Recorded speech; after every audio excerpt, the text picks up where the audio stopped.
السيلف امبلوي اليومين دول حاطين له برامج كتيره حلوه كتير قوي. هل السيلف امبلوي يعرف يعمل ريفاينانس؟ يعرف يعمل ريفاينانس.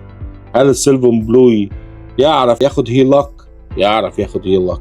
هل السيلف امبلوي يقدر يشتري بيت؟ يقدر يشتري بيت.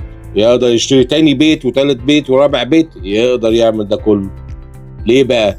طلعوا برامج كتيرة أوي للسيلف امبلوي. يعني ايه سيلف امبلوي؟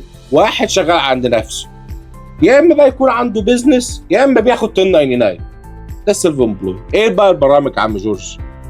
في اشهر 2 برامج. ايه هما؟ بنك ستيتمنت لون، بناخد الجروس اللي داخل. يعني انت مثلا لو عندك ليكر ستور ولا سموك شوب او صاحب بيزنس انجينير وعندك البيزنس بتاعك بتاع كونستراكشن، اي حاجه داخله في البنك ده بيتحسب انكم وبنقص منه الاكسبنسز. ده كده اول واحد.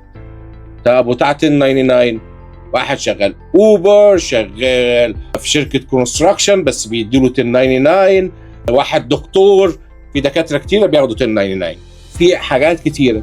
طيب هنعمل ايه؟ ايه الحاجات الاساسيه بقى لازم تعرفها؟ لازم تكون عندك 2 في الشغلانه. ده اول حاجه. وتحط كام داون بيمنت؟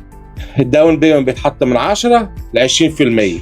لازم يكون الكريدت سكور بتاعك 680 واعلى. فالثلاث حاجات دول اساسيين. فالسيلف امبلوي اليومين دول بقت العمليه سهله وبسيطه قوي. لو عجبك الفيديو يا ريت تعمل لايك وشير، ولو عاوز نتكلم مع بعض خش على gmbrokerage.com وهتلاقي زوم لينك وتحجز ميعاد ونتكلم مع بعض براحتنا.